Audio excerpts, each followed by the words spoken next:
할렐루야.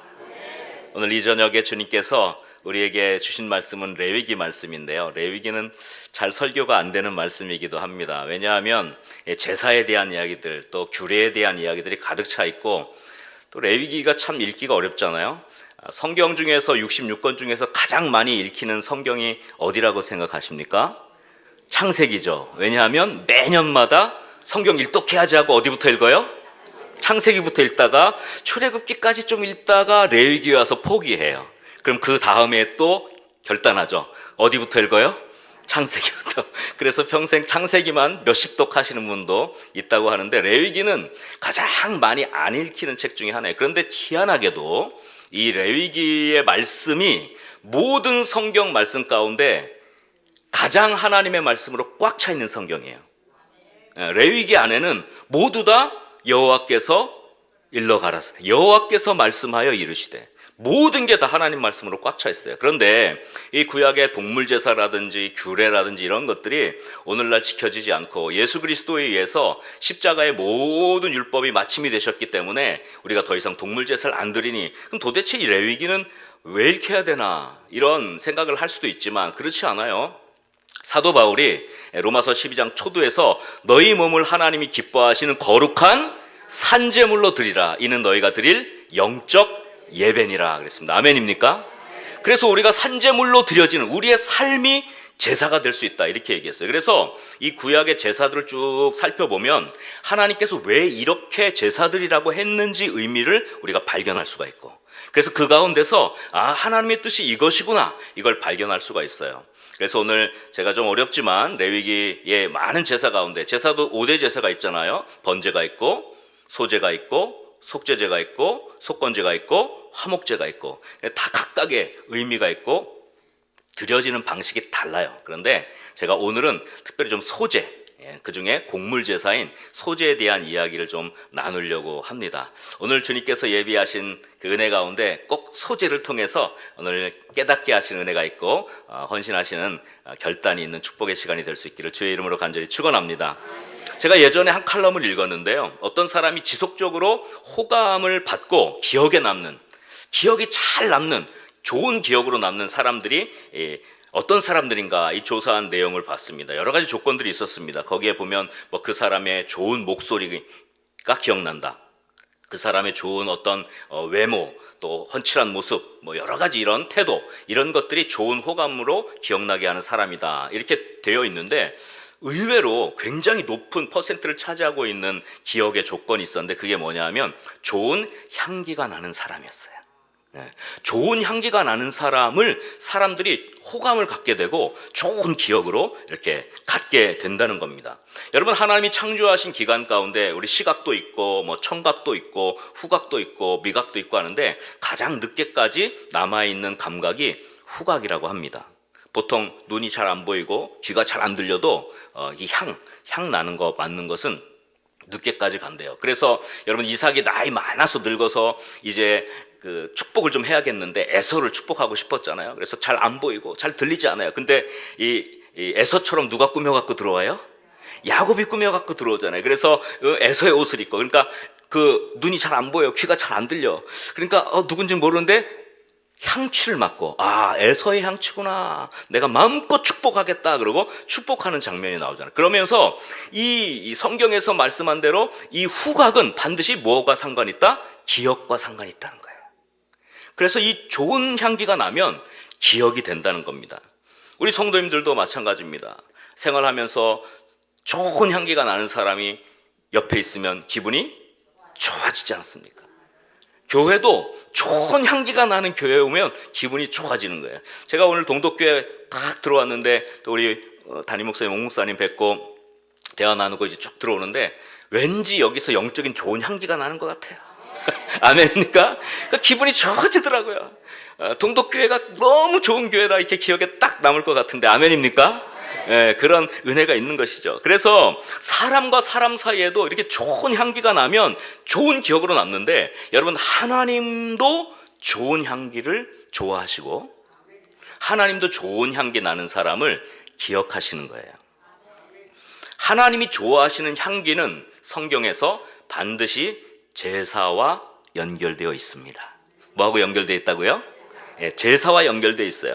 특별히 여러분 잘 아는 대로 성경에 보면 하나님께 제사 드리는 장면이 레위기에도 많이 나오고 민수기에도 많이 나오는데, 거기에 보면 여호와께서 그 향기를 받으셨다, 옛말로는 흠향하셨다, 이런 단어가 굉장히 많이 몇십 번, 34번 이상 나옵니다. 그러니까 하나님 제사를 받으실 때 향기로 받으시는 거예요. 여러분 대표적으로 노아의 홍수가 일어나고 난 후에 하나님께서 물로 심판을 하시잖아요. 물로 심판을 하시고 난 다음에 이제 물이 다 꺼져 내려가고 모세가 타고 있던 방주가 아라랏산에 머물렀어요. 그래서 모세가 땅에 딱 첫 발을 내딛고 처음 한 게 뭐냐 하면 하나님께 제사 드리는 거였어요. 근데 그 제사의 장면을 이렇게 성경이 기록하고 있습니다. 창세기 8장 20절 이하에 보니까, 노아가 여호와께 제단을 쌓고 모든 정결한 짐승과 모든 정결한 새 중에서 제물을 취하여 번제로 제단에 드렸더니, 21절에 뭐라고 되어 있습니까? 여호와께서 그 향기를 받으시고, 뭘 받으셨다고요? 향기를 받으셨다, 이렇게 기록되어 있어요. 그리고 그 중심에 이르시되 내가 다시는 사람으로 말미암아 땅을 저주하지 아니하리니, 하나님이 이 향기를 기억하셔서 내가 다시 물로 땅을 저주하지 않겠다라고 축복의 약속을, 무지개 언약을 허락하신 것입니다. 아멘입니까? 하나님이 그 제사의 향기를 받으신 거예요. 그래서 모든 진노가 물러가고 하나님의 언약의 축복의 무지개 약속이 주어지게 된 줄 믿으시기 바랍니다. 그래서 하나님이 기뻐하시고 하나님이 기억하시는 사람들은 모두 예외 없이 구약의 신약에 다 제사 드리는 사람들이었어요. 노아가 제사를 드린 사람이었어요. 여러분 믿음의 조상 아브라함은요, 성경에 보면 가는 데마다 제단을 쌓았다고 기록되어 있습니다. 이삭도 그것 배워서 가는 데마다 제단을 쌓았고, 야곱도 돌베개를 베델에 세워서 제단을 쌓았고, 모두 다 제단을 쌓았던 사람이에요. 하나님의 축복을 받은 다윗 예배자였고, 솔로몬 성전을 세운 자였고, 사무엘 하나님의 제사를 회복한 사람이었고, 모든 하나님께 쓰임받았던 하나님의 축복이 됐던 사람들은 모두 다 제사 드린 사람이었어요. 그래서 하나님께서 아브라함을 기억하셔서 그의 후대들을 축복하신 겁니다. 아멘입니까? 하나님께서 다윗 한 명을 보시고, 그 예배자였던 다윗을 보시고, 그 사람을 보시고 기억하셔서 그의 후손들을 축복하신 것입니다. 아멘입니까? 그래서 우리 동독교회 믿음의 재직들 한 분 한 분들이 정말 하나님 앞에 향기로운 제사를 올려드리는 참 제사자가 되어서 하나님이 기억하시고 대대손손, 누구 때문에 너희의 후손들이 축복을 받고, 나는 아브라함의 하나님, 이삭의 하나님, 야곱의 하나님이라고 말씀하신 것처럼 나는 너희 아버지의 하나님, 너희 할머니의 하나님, 너희 어머님의 하나님, 너희 할아버지의 하나님, 내가 너희 하나님이다라고 우리 후손들에게 축복 주실 수 있기를 주의 이름으로 간절히 축원합니다. 우리 한번 옆에 분들 한번 이렇게 향기를 맡아보세요. 좋은 향기가 나는지 한번 맡아보세요. 그러면서 축복하십시다. 영적으로 좋은 향기가 나시네요. 할렐루야. 자, 근데 제가 오늘 소제만 얘기할 거예요. 번제는 또 번제대로의 그 특징이 있고 의미가 있습니다. 또 화목제는 그렇고요. 속제제, 속건제, 그런데 소제는 곡물 제사인데, 이 소제라는 단어 자체가 이 히브리 말로 미느하라고 하는 단어인데, 이 단어는 엄밀하게 정확하게 의미하면 어떤 충성된 신하가 주군에게 바치는 곡물, 알죠? 곡물이라고 하죠. 이렇게 바치는 거, 신하들이 주군에게 바치는 선물을 곡물이라 그러잖아요. 그래서 옛날에 왕에게 진상하는 곡물을 바친다, 그렇게 할 때 그 곡물이라는 의미가 바로 이 미느하, 소제예요.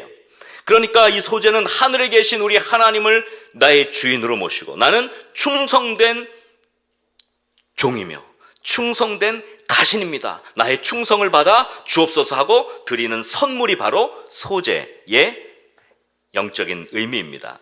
그래서 이 소제 안에 담긴 거룩의 원리는 바로 지극충성입니다. 한번 따라합시다. 지극충성.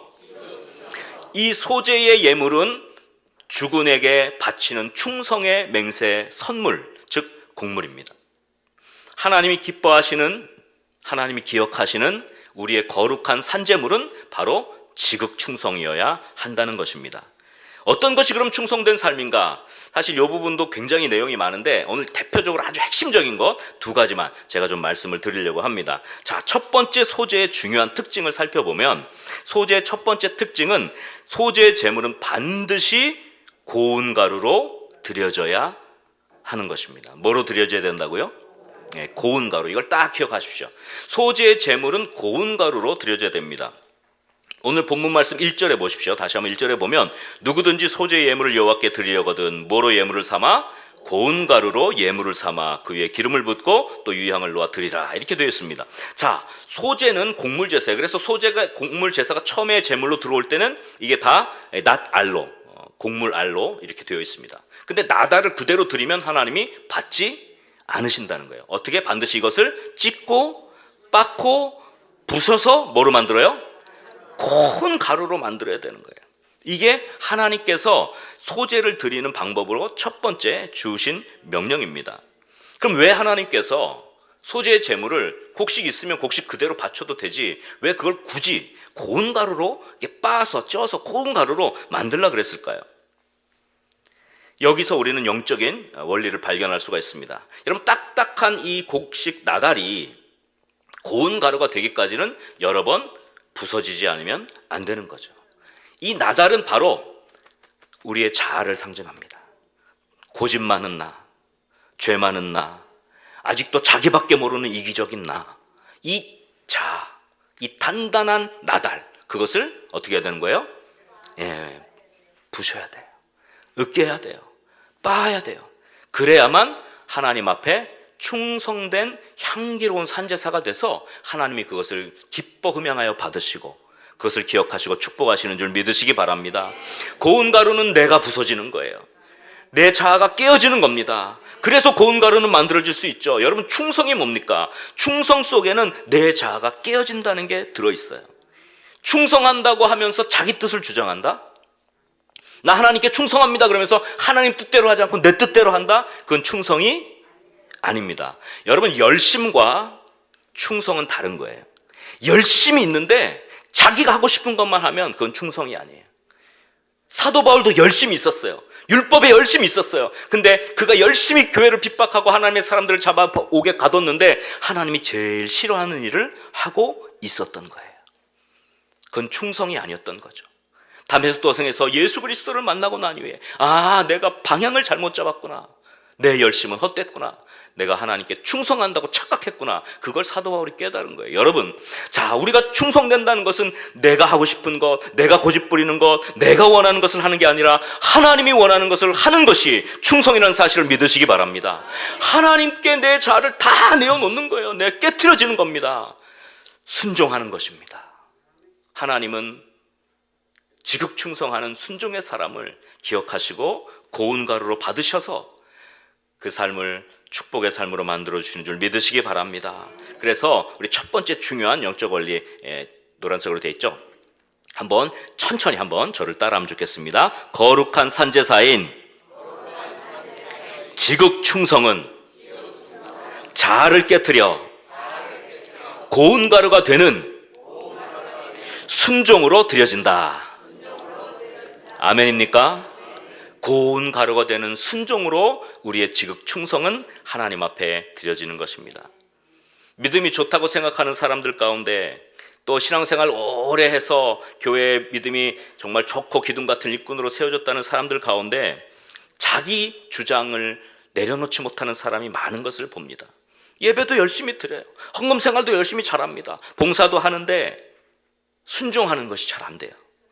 내가 원하는 것이 받아들이지 않으면 금방 삐져가지고 내 말이 안 들려 이렇게 하고, 또 다른 사람들이 어떤 의견을 낼 때 그것들을 다 무시하고 내가 원하는 것만 하는 그런 경우도 있습니다. 자기 뜻을 굽히지 않아요. 사실 그것은 거룩하지 못한 것이죠. 공동체의 거룩함을 깨트리는 것은 자기 주장이에요. 왜냐하면 자기 주장이 강한 사람이 또 교회 안에서 부딪히면 어떻게 돼요? 괜히 서로 상처가 되는 거 아니겠어요? 교회는 그리스도 안에서 하나입니다. 아멘입니까? 서로 서로를 이해하고 양보하고 배려하고 자기의 주장조차도 내려놓는 것이 거룩한 모습이지, 내 주장 끝까지 고집해서 내가 이걸 이긴다고 교회에서 이기는 게 어디 있어요? 교회에서는 예수 그리스도처럼 희생하고 낮아지고 섬기고, 아멘입니까? 그럴 때 교회는 하나 되는 줄 믿으시기 바랍니다. 그래서 자기 주장 의견을 굽히지 못하고 자기 자아를 고집해서 끝까지 나달로 남아있는 경우는 거룩하지 못한 것이기 때문에 하나님이 그 사람의 삶을 받지 않는 거예요. 거룩한 훈련을 하기 위해서 하나님께서 때로는 내가 원치 않는 것을 그래서 시키실 때도 있어요. 그래서 나를 훈련시키시고 테스트할 수가 있는 겁니다. 왜냐하면 자기가 하고 싶은 것, 자기 생각, 자기 주장 내려놓는 게 쉽지 않기 때문에 그래요.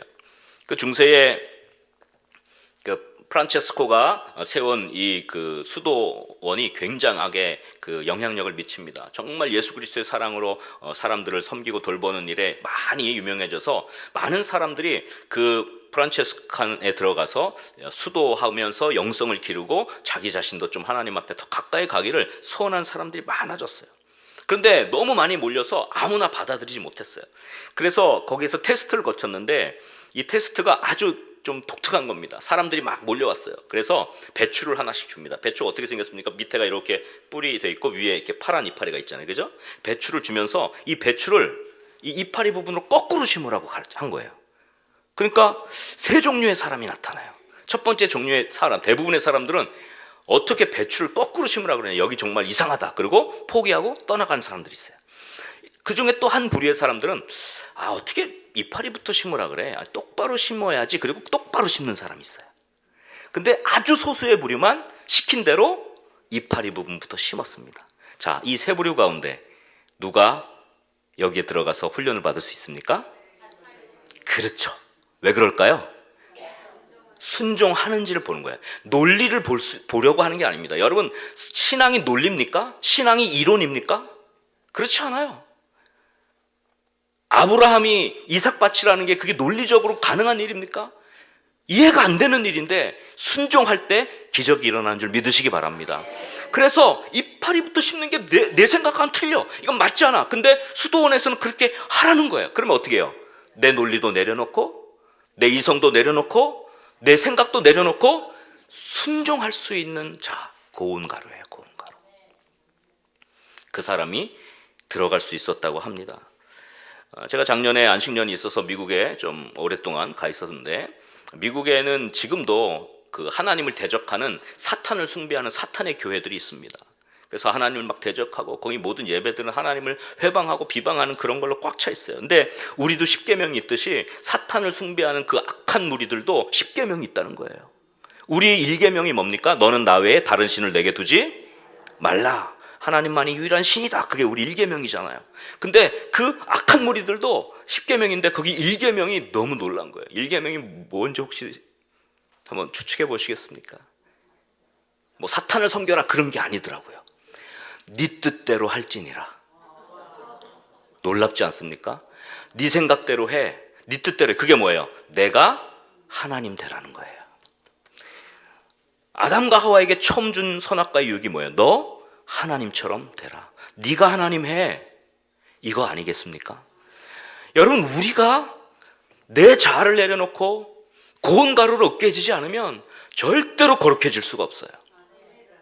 정말로 하나님 앞에 우리의 자아를 내려놓고 사탄을 숭배하는, 하나님을 제일 회방하는 사람이 네 뜻대로 할지니라가 일계명이라고 하는데, 우리는 내 뜻과 내 자아를 내려놓고 하나님 뜻만이 내 안에서 나타나기를 원합니다. 할렐루야.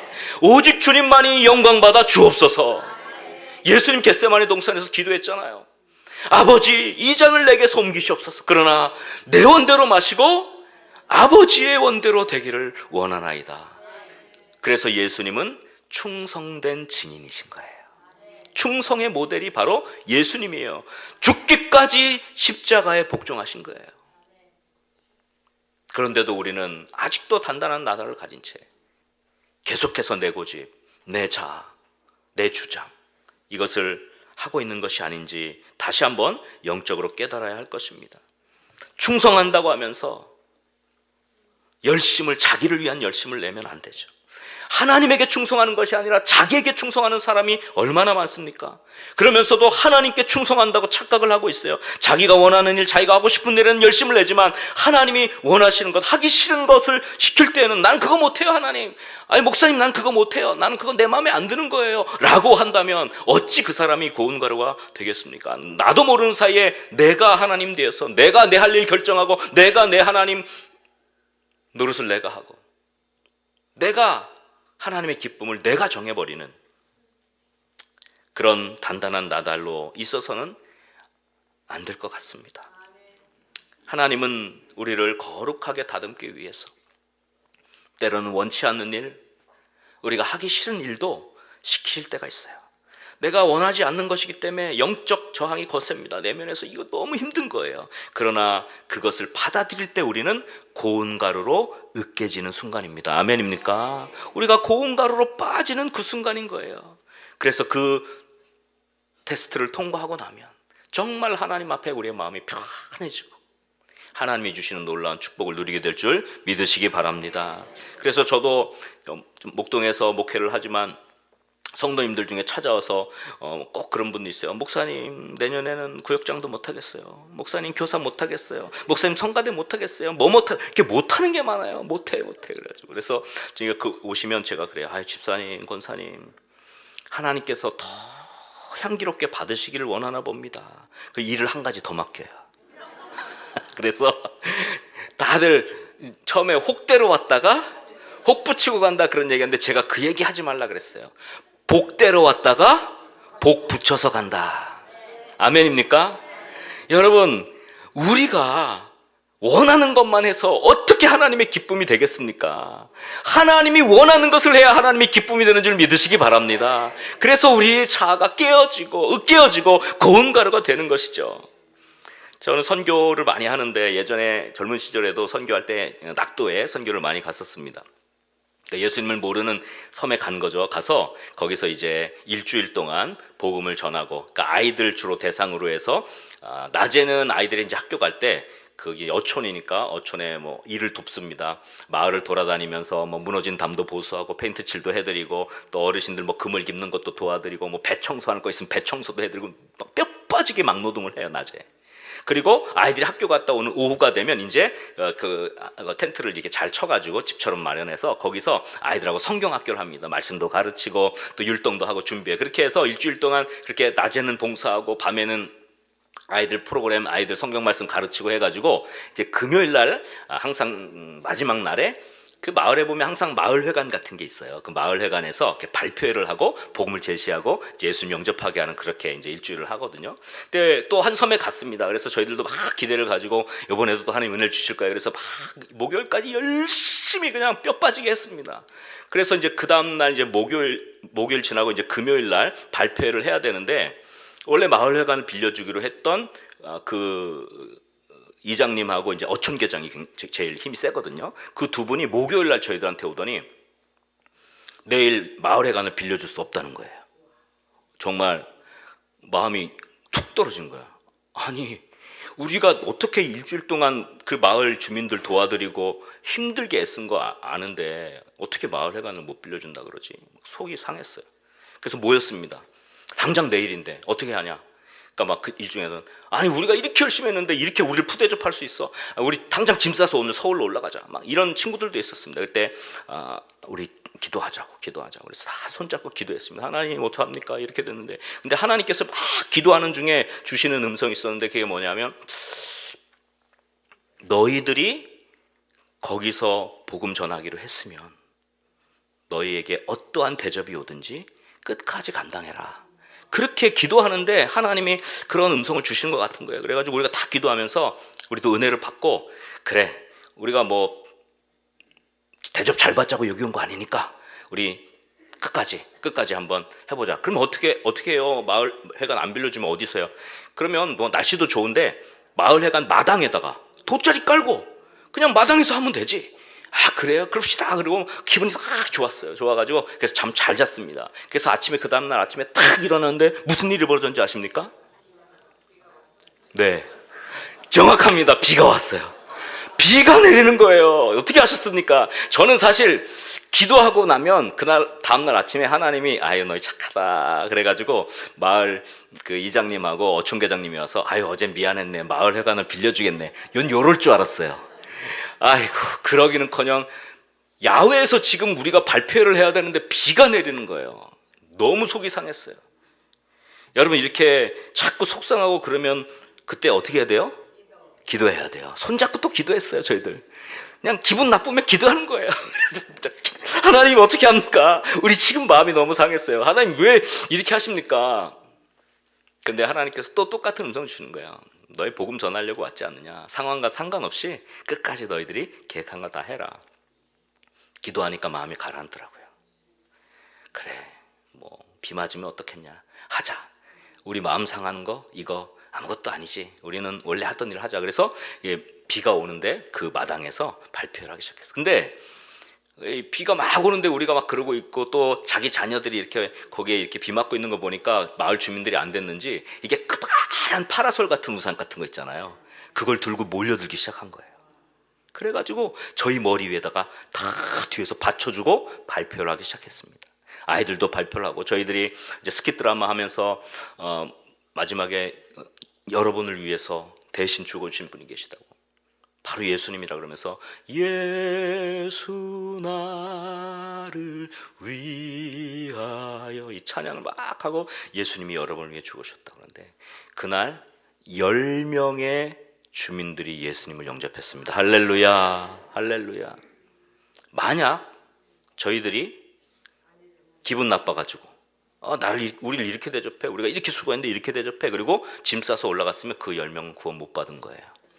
근데 우리가 우리의 자아를 내려놓고 내 자존심 내려놓고 우리 기분 나쁜 건 내려놓고 하나님 뜻에 순종하니까 10명의 영혼이 구원받게 된 줄 믿으시기 바랍니다. 거룩하다는 건 뭡니까? 영성이 뭡니까? 순종을 통해서 가늠이 됩니다. 내 뜻, 내 생각을 주장하면 할수록 단단한 곡식 나달 그대로 남아있는 거예요. 그 상태로는 주님이 흠양하실 만한 소재의 제물이 될 수가 없는 겁니다. 여러분, 때로 교회에서 열심히 봉사하다 보면, 헌신하다 보면 내 마음에 맞지 않는 일이 있습니다. 기분이 상할 때도 있습니다. 그리고 수고한 것 알아주기는커녕 오히려 왜 그렇게 했냐고 오히려 꾸지람이 들어올 때도 있어요. 오히려 막 힘들게 하는 일도 있을 때가 있습니다. 그때 내가 왜 이렇게까지 봉사해야 되지? 내가 이렇게까지 해야 되나? 이런 그 마음의 회의감, 나 이제 그만둬야겠어 라고 하는 마음이 들 때도 분명히 있을 터인데, 그러나 그때가 바로 내가 고운 가루로 아름답게 깨어지는 그 순간이란 사실을 믿으시기 바랍니다. 내 모든 생각, 내 모든 마음 내려놓고 고운 가루가 되어 온전히 주님께 순종할 때 우리는 비로소 하나님이 기뻐하시는 향기로운 산제사인 지극충성의 소재의 제물로 변하게 될 줄 믿으시기 바랍니다. 이렇게 고운 가루가 되는 우리 동독교회 재직들 될 수 있기를 주의 이름으로 간절히 축원합니다. 우리 한번 옆에 분들 물어보십시오. 아직 단단한 나달입니까? 고운 가루입니까? 물어보세요. 단단한 나달입니까? 고운 가루입니까? 그리고 이렇게 한번 축복하면 좋겠습니다. 순종의 고운 가루 성도가 됩시다. 할렐루야. 바라기는 우리 사랑하는 우리 동독교회 믿음의 재직들 한 분 한 분들이 정말 주님의 청지기로 지극충성을 다하는, 그래서 고운 가루가 돼서 하나님이 받으실 만한 순종의 사람이 되는 축복의 사람들, 기억날 만한 향기로운 산제사의 사람들이 다 될 수 있기를 주의 이름으로 간절히 축원합니다.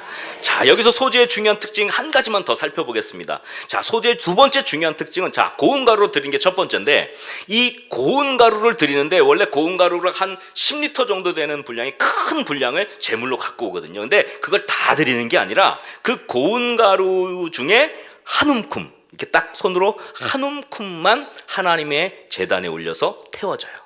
자, 요게 중요한 특징이거든요. 자, 다 드리는 게 아니라 한 움큼만 드린다 그랬습니다. 오늘 레위기 2장 2절 말씀에 보니까 이렇게 기록되어 있습니다. 이거 잘 보십시오. 2장 2절에 보니까 아론의 자손 제사장들에게로 그 고운 가루를 가져가는데, 제사장은 그 고운 가루 뭐예요? 한 움큼과 그 다음에 그 위에 뭐예요? 기름과 모든 유향을 가져다가 뭘로 드린다 그랬습니까? 기념물로 제단 위에 불사를 지니 이는 화제라 여호와께 향기로운 냄새니라. 향기로운 냄새가 돼요. 남은 것은 이제 제사장의 식물로, 제사장의 음식으로 드려지게 되어 있다. 이렇게 기록되어 있습니다. 자, 그러면 소재 제물로 드려지는 이 곡식 제사의 제물은 다 드려지는 게 아니라 그 중에 한 움큼만 드려지는 거예요. 이 한 움큼 드려지는 것을 아까 기념물로 드린다고 했는데, 이 기념물이라고 하는 이 표현은 히브리 말로 아즈카라타흐라는 단어입니다. 히브리어 단어 아즈카라타흐라는 단어는 아즈카라타에서 온 것인데, 이것은 기억한다는 뜻이에요. 그래서 사실 이 한 움큼 자체를 드리는 것이 하나님 앞에는 기억하는 제물이라는 뜻이에요.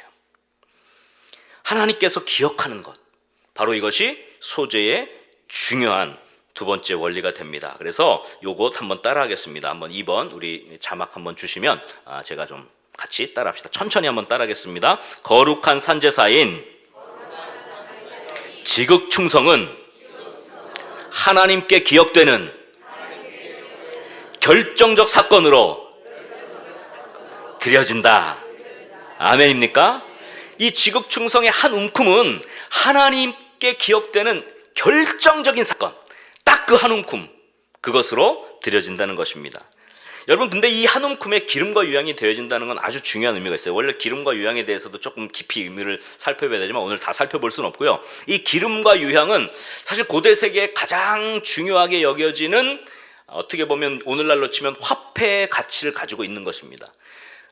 가장 좋은 것이죠. 올리브 기름에서 성전에서 제단에 불을 붙일 때 쓰였던 기름이기도 하고요. 등대에 붙였던 기름이기도 하고요. 또 이것은 상처가 났을 때, 독충에게 물렸을 때 약재로도 쓰였던 아주 고귀한 기름이 바로 여기서 말하는 기름이죠. 유향도 마찬가지 좋은 향을 내는 그런, 심지어 그 이집트의 왕릉에서도, 투탕카멘의 무덤에서도 유향이 발견됐다고 할 정도로 유향은 아주 고급 제품이거든요. 그래서 보통 이스라엘 백성들이 고대 근동에서 어디로 여행하거나 할 때 반드시 몸에 기름 주머니나 혹은 유향 주머니를 가지고 다녔어요.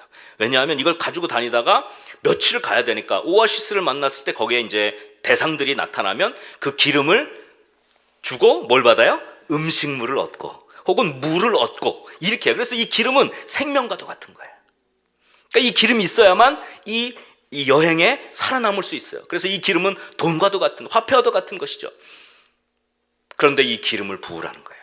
이 한 움큼의 기름과 유향을 부으라는 것은 내가 의존하고 내가 의지했던 이 마지막 제일 중요하게 여겼던 것을 붓는다는 것을 말해요. 여러분, 야곱이 이제 그 에서의 칼날을 피해서 도망가잖아요. 도망가다가 베델에 지쳐서 쓰러졌습니다. 거기서 돌로 베개를 베고 잠을 자다가 환상을 봤죠. 사닥다리가 하늘에서 쫙 내려와서 천사들이 오락내락 하니까 여기가 하나님의 전이구나. 베델이라는 이름이 생겼잖아요. 그래서 베고 잤던 그 돌을 제단으로 세우고 그 위에다가 뭘 하고 있습니까? 창세기 한번 보세요. 창세기 28장 18절 한번 천천히 성경 말씀 읽어볼까요? 야곱이 아침에 일찍 일어나 베개로 삼았던 돌을 가져다가 기둥으로 세우고 그 위에 뭘 붓어요?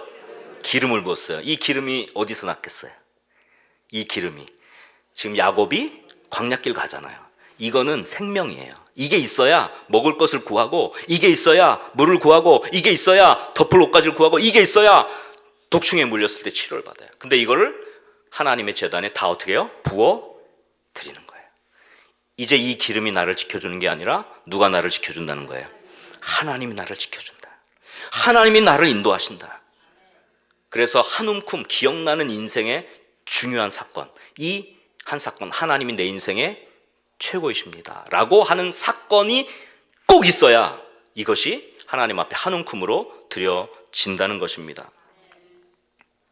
지금은 은퇴하셨지만 큰 교회를 목회하셨던 한 목사님의 간증이 생각나요. 그분이 한참 목회하실 때 저는 아주 목회 초년병이었는데 그분을 만날 기회가 되었어요. 그리고 그분이 이제 직접 얘기하시는 그 간증을 제가 듣게 되었는데, 이분이 시골에서 목회를 시작했는데 목회가 너무 잘 어려웠어요. 잘 안 됐습니다. 그래서 그 교회를 나올 수밖에 없었어요.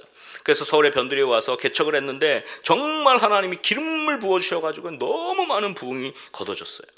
근데 그 목사님이 이제 그렇게 한참 그 교회가 성장해서 하나님께서 사용하시는데, 그 목사님을 제가 이제 만나게 돼서 이제 얘기를 하는 중에 그 목사님이 그렇게 말씀하시는 거예요. 내가 뭐 그렇게 잘난 것도 없고 내가 뭐 이렇게 대단한 것도 아닌데 왜 하나님이 나에게 이렇게 큰 은혜를 부어주실까? 이렇게 곰곰이 생각했대요.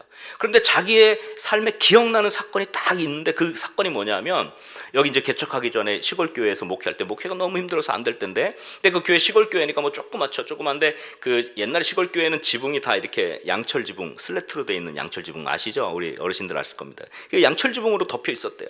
근데 그 지역이 태풍이 잘 지나가는 지역에서 태풍이 지나갈 때가 되면 그 교회 지붕이 다 날라서 벗겨졌다는 거예요. 그런데 그 목사님이 심호하실 때 태풍이 그리로 지나가게 된 거예요. 근데 목사님 너무 마음이 교회 지붕이 날아가면 어떡하지? 그래서 그날 밤 교회 지붕에 올라가서 밤새도록 교회 지붕을 이렇게 덮고 있었다는 거예요. 그게 생각이 나더라는 거예요. 아, 하나님이 내 하나님을 향한 내 마음을 아시고 나를 어여삐 여기셔서 이렇게 은혜를 주시는구나. 그 얘기를 제가 듣고 마음에 굉장히 충격을 받았어요. 아, 하나님 앞에 기억나는 뭔가가 있어야겠다. 나도 기억 못하는데 하나님이 어떻게 기억하시나? 나도 정말 이렇게 내 삶을 드리는 뭔가가 없는데, 그래서 저의 삶은 하나님 앞에 드리는 그런 과정으로 가기 시작했습니다. 제 삶에도 정말 기억날 만한 많은 것들이 있지만 제가 몇 가지 간단한 이야기만 좀 드리려고 해요. 저는 이제 고등학교, 원래 어렸을 때부터 얘기하자면 얘기가 너무 길어져가지고 다 말씀드릴 수 없고, 고등학교 2학년 때 성령의 충만함을 받고 목회자가 되기로 결정합니다. 원래 유치원 때 제가 하나님 앞에 소원했던 것들을 하나님께서 기억나게 하셔가지고요, 제가 유치원 때 뭣도 모르고 목사 되겠다 그래가지고, 그래서 까맣게 잊어버렸어요. 제가 좀 똑똑해가지고 그래 공부를 잘했단 말이에요. 그래서 뭐 이렇게 좋은 어떤 사회적인 그런 걸로 가려고 했는데, 고등학교 2학년 때 그 한월산 기도원에, 그때는 한월산 기도원에 많이 갔거든요. 그때 뒤에 전나무 숲에 비가 축축 내린 마지막 날 막 집회를 하는데, 그때 제가 성령의 은혜를 받고, 그때 어렸을 때 그림 그렸던 그 교회와 그 교회 뒤에 산과 기도원 뭐 이런 것들을 쫙 보여주시면서, 제가 그래서 목회 길을 이제 신학교를 가게 된 거죠. 신학교를 가게 된 겁니다. 근데 가게 됐는데 공부를 굉장히 잘했습니다. 잘해가지고 잘하게 생기지 않나요? 잘하게 생겼어요. 공부를 잘했어요. 그래서 그 대학을 전체 수석으로 제가 졸업을 하게 됐어요. 4년 장학금을 받고, 또 대학원도 이제 3년 장학금을 받고, 이렇게 해서 4년 이제 최우등이죠. 이게 수석으로 졸업을 하게 된 거예요. 그리고 그때 마침 이제 첫 전도사 사역을 시작했어요. 딱 23살 때 아주 파릇파릇한 근데 이제 주일학교 전도사를 맡았는데, 하나님 감사합니다. 저에게 또 이렇게 좋은 애도 주시고 또 대학원도 장학금으로 다니게 해주시고 너무 좋습니다. 그래서 제가 처음 부임했는데 하나님과 약속이 있어요. 그때 제가 이제 주일학교를 맡았는데 수요일 날 주일학교 어린이들 예배를 만들겠다. 그래가지고 그 수요일 날 일찍 가서 또 일찍 나올 수 있는 교사들, 좀 청년 교사들이 있으니까 나오면 학교 끝나고 그 학교 앞에, 그 교회 옆에 학교가 있었어요. 학교 가가지고 아이들을 막 전도해가지고 뭐 풍선도 주고 사탕도 준비해서 주고 해서 교회로 데리고 와서 그 아이들에게 복음을 전달하고, 그 다음에 같이 기도하고 예배하는, 요걸 제가 어린이 예배를 만들어서 수요일 날. 그래가지고 하나님 내가 이거 하겠습니다. 그래서 사실 어린이들이 굉장히 많이 부응했거든요. 근데 이제 그게 이제 연초부터 시작했잖아요. 근데 이제 졸업하고 그 다음에 지금은 이제 없어졌을 건데, 저희 때만 해도 4년제 대학이 전국에 한 100개 정도, 뭐 100몇십 개 정도밖에 안 됐어요. 그래서 4년제 대학이 이렇게 많지 않았던 때라, 그 당시에 그 전국 대학의 수석으로 졸업한 한 명을 부모님 한 분과 함께 대통령이 청와대로 초청해서 식사하는 프로그램이 있었어요. 계속 있었던 걸로 알고 있습니다. 근데 지금은 아마 없어졌을 거예요.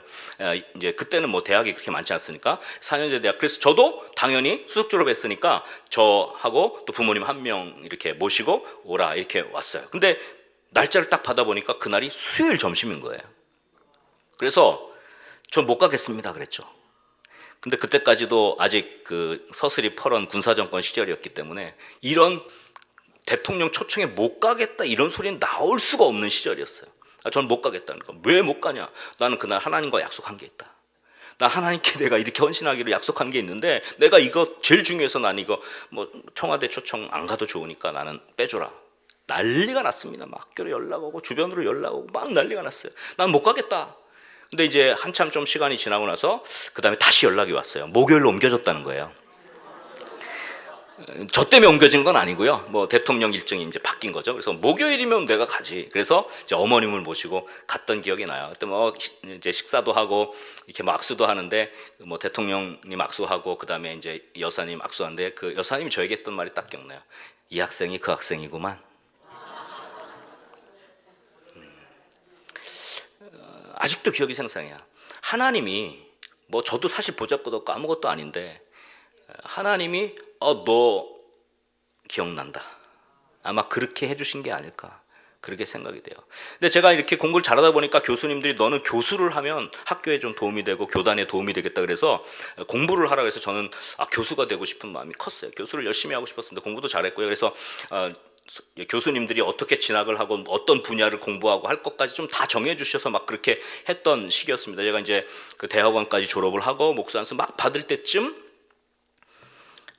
사실 저희 그 아버님이 늦게 개척을 하셨어요. 원래 저희 아버님이 목회에 대한 마음을 계속 가지고 계시다가 이제 서울로 올라오시게 되고, 그 다음에 독학을 하시면서 어쩔 수 없이 어떤 경제 활동을 하시게 됐어요. 근데 저희들 집이 어렸을 때 좀 잘 살았거든요. 제가 새우깡 10원 할 때 아버지 구두 닦아드리면 100원도 받고 막 그랬어요. 그래서 동네 골목대장도 역할도 하고 막 그랬었는데, 어쨌거나 그 아버님이 모든 재산을 다 정리해서 교회에다 다 바치고, 그리고 목회자의 길을 걷겠다고 하신 거예요. 갑자기 하루아침에 가난해졌어요. 아버님 개척하셨는데 뭐 요만한 개척교회에 어디 지낼 데가 없으니까 뒤에다가 이렇게 판자로 막아서 방 한 칸 만들어서, 저희 네 식구, 어머님, 아버님, 누님, 저 네 명이 이렇게 누우면 머리 발 닿으면 꽉 차요. 그런 판자집에서, 판자방에서 교회 뒤편에서 화장실도 어디 밖에 나가서 해야 되고, 거기에 이제 뭐 연탄 보일러 하나 놔서, 연탄 중독 안 된 것만 해도 하나님 은혜예요. 근데 아버님은 워낙 좁으니까 방에도 못 계시고 이 강단 한켠에서 추운데 계속 주무시면서 그렇게 쪼그리고 그렇게 개척하셨던 그런 시절이었어요. 근데 저희 매일마다 가정 예배를 드렸는데, 가정 예배를 드릴 때 저희 아버님이 좋아하셨던 찬송이 있어요. 옛날엔 495장이고 지금은 438장인데 내 영혼이 은총이 보라는 찬양이에요. 아버님 참 좋아하셨어요. 찬양 아시죠? 내 영혼이 은총이 보, 중환제진 벗고보니, 그 다음에 할렐루야 찬양하세, 내 주 예수 모신 것이 그 어디나 하늘나라. 근데 저는 이 찬양을 하는데 3절이 참 좋았어요. 3절이 어떻게 되냐면요, 높은 산이 거친 들이 초막이나 궁궐이나 내 주 예수 모신 곳이 그 어디나 하늘나라. 초막이나 궁궐이나 내 주 예수 모신 곳이 그 어디나 하늘나라. 쬐끄만 판자집에서 찬양하는데, 여기가 예수님 모신 이 천국이구나. 하나님께서 교회에 부흥을 주셨어요. 부흥을 주셔서 교회도 좀 커지게 됐고, 드디어 사택도 마련해서 좀 발 뻗고 잘 수 있는 방이 마련이 된 거예요. 얼마나 좋아한지 몰라요. 그런데 아버님이 너무 과로하셔서 병이 드셔서 갑자기 소천하시게 됩니다. 그때 정말 마음이 힘들었어요. 그때가 7월달 한참 무덥고 장마비가 주룩주룩 내리던 날이었는데, 아버님 장례를 치르고 산소에 모시고 잠이 안 왔어요. 다시 올라가서 하나님께 좀 원망하듯이, 하나님 도대체 이제 조금 괜찮아져서 이제 발 뻗고 주무실 만한 상황이 됐는데 이제 이렇게 고생만 하다가 데려가시면 어떡합니까? 하나님 너무하십니다. 그런 마음이 팍 들어서 그 앞에서 막 하나님께 투정하면서 기도를 막 하고 있는데, 주님께서 저한테 마음을 주시는 게 그런 마음이었어요. 아들아, 너의 아버지가 못다한 목회를 네가 감당하면 좋겠다. 그때 제가 교수의 길을 다 내려놓고 목회의 길을 걷게 된 계기가 되었습니다.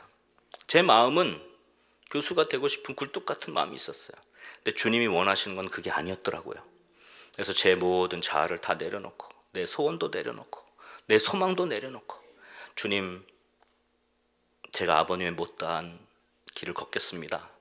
그러면서 막 그 앞에서 이제 원망이 바뀌어서 사명으로, 결단으로 되어지는데 이 찬양이 생각이 나더라고요. 아버님, 그래도 우리 예수님 때문에 행복했어요. 이 땅에서는 고생만 하셨고 발도 못 펴고 주무시고 초막 같은 데서 생활했는데 예수님 때문에 그래도 우리 너무 행복했어요. 감사해요. 이제 영원한 천국에서 주님 곁에서 두 발 펴시고 편히 쉬세요. 아버님 남기신 사명 제가 감당할게요. 그러면서 찬양을 불렀어요. 높은 산이 거친 들이 초막이나 궁궐이나 내 주 예수 모신 곳이 그 어디나 하늘나라 할렐루야 찬양하세 내 모든 죄 사함 받고 주 예수와 동행하니 그 어디나 하늘나라. 그날 밤 아버님의 묘소에서 내 다 내려놓고 내가 하나님 원하는 뜻대로 아버님 못다한 목회길을 걷겠습니다 라고 했던 것을 주님이 한 움큼으로 기억하신 줄 믿습니다. 그래서 참 그 이후로 하나님이 순종하게 저를 인도하셨어요. 공군 군목으로 힘있게 사역하게 하셨고 이후에 사랑의 교회에서 사역하게 하시고 그다음에 지금 목동에 있는 정말 성문교회 참 좋은 교회에서 또 담임 목회를 하게 하시고 또 이렇게 존경하는 우리 담임 목사님, 옥목사님 뵙고 또 이렇게 정말 귀한 동덕교회 강단에도 하나님이 서게 하신 줄 믿으시기 바랍니다. 그렇습니다. 주님 우리 인생 가운데 많은 소재의 충성의 우리의 모습들이 있었을 겁니다만 그 중에 한 움큼 내 기름과 유향이 부어진 그 한 움큼 그것을 기억하시고 축복하시는 줄 믿으시기 바랍니다. 여러분의 삶에 우리 동덕교회 재직 한 분 한 분들의 삶에 하나님이 기억하실 고운 가루 한 움큼 있기를 주의 이름으로 간절히 축원합니다. 하나님이 반드시 기억하실 것이고 하나님의 후손들을 축복하실 것이고 하나님께서 복에 복을 더하실 줄 믿으시기 바랍니다. 그래서 우리가 고운 가루로 살아가는 순간 때로는 힘들어도 견디고 때려치고 싶어도 붙들고 충성하다 보면 그 가운데 그 한 움큼 그 순종의 한 모습을 하나님이 기억하셔서 내가 너를 기억하마 순적하게 인도하시고 우리 때뿐만 아니라 우리의 자녀들 후손들에게까지 하나님께서 기억하신 바 되고 축복받는 그런 은혜가 넘쳐날 줄 믿으시기 바랍니다. 우리 사랑하는 동덕교회 믿음의 한 분 한 분들의 삶 속에 정말 이 고운 가루 한 움큼의 은혜가 있기를 주의 이름으로 간절히 축원합니다. 우리 한번 옆에 분들이 이렇게 한번 축복하면 좋겠습니다. 고운 가루 한 움큼을 기억하십니다. 끝까지 충성합시다. 말씀을 정리하겠습니다. 여러분 구약의 제사에 많은 요소들이 있지만 제가 오늘 충성에 대한 이야기 한 가지 했습니다. 이 소재는 고운 가루로 드려져야 됩니다. 내가 원하는 것이 아닌 하나님의 뜻이 이루어지는 고운 가루가 될 수 있기를 주의 이름으로 간절히 축원합니다. 그리고 그 충성 가운데 하나님께서 기억하실 만한 한 움큼을 드릴 수 있는 우리의 남은 생애가 될 수 있기를 또한 주의 이름으로 간절히 축원합니다. 하나님이 기억하셔서 향기나는 산제사로 받으시고 내가 너를 기억하여 너의 후손들을 축복하겠다. 내가 너를 기억하여 동덕교회를 축복하겠다. 그렇게 하나님의 놀라운 은혜와 축복이 넘쳐나는 우리 재직 한 분 한 분들 우리 동덕교회 그리고 섬기는 모든 주의 종들 다 될 수 있기를 주의 이름으로 간절히 축원합니다. 우리 이 시간 함께 찬양하면서 기도의 자리로 나갔으면 좋겠는데요. 제가 고른 찬양은 나의 모습, 나의 소유.